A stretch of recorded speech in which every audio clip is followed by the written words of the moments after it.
it's time for some more vintage speaker re-whitening. So what you're looking at is a NuTone model ISA49, which is an outdoor patio station for the IMA406 system. These came out around 1976 or beginning of 77. They end up looking like this. This is an outdoor station, so it's the most heavily discolored and weathered speaker you'll probably ever find. And to give you some idea what it looked like when it was brand new, it looked like this.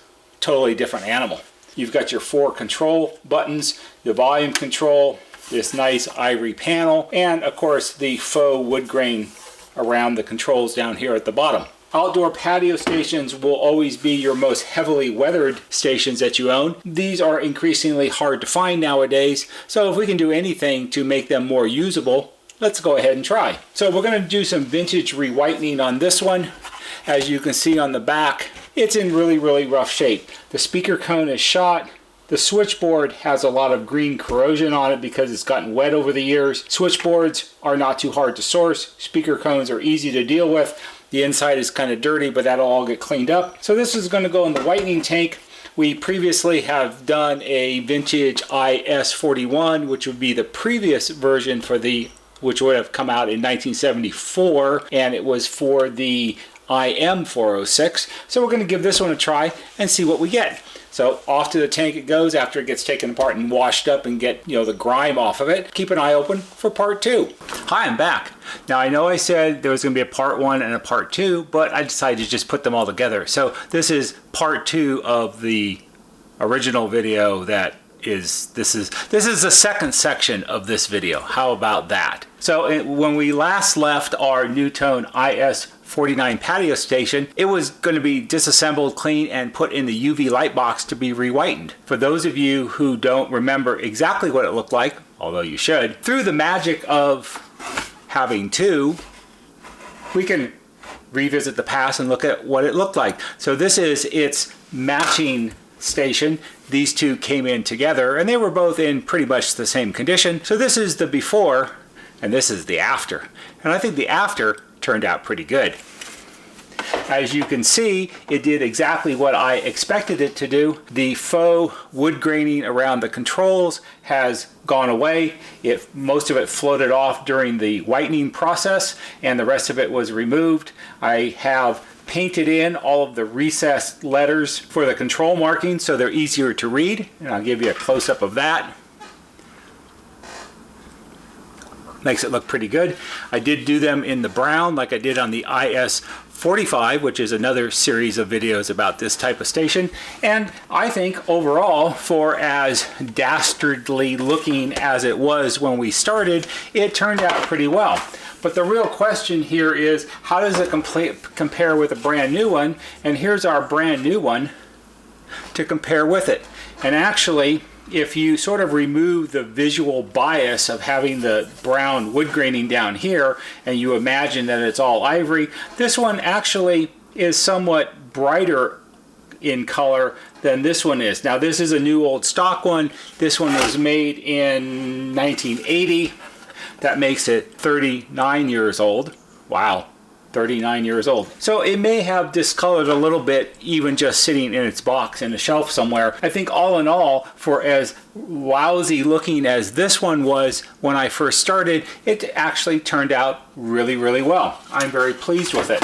Someone asked me at the shop when we were talking about this, why did you choose an IS49 that was in such horrible condition to start with? Why didn't you choose one of our used IS45 inside stations that wasn't nearly as bad as this to show people how it would turn out? Well, the idea behind it is, if we can make this look like this, knowing that this is pretty horrible, can you sort of imagine how good just an averagely discolored and yellowed inside station would turn out after it was re-whitened? I think it would turn out pretty well. So this was a very successful test, I think. There are some areas like here along the top where it still has, it's not discolored, but the plastic has degraded some just from being outside for 40 some years. And that's okay, because if this were going back outside and mounted onto its surface mount base,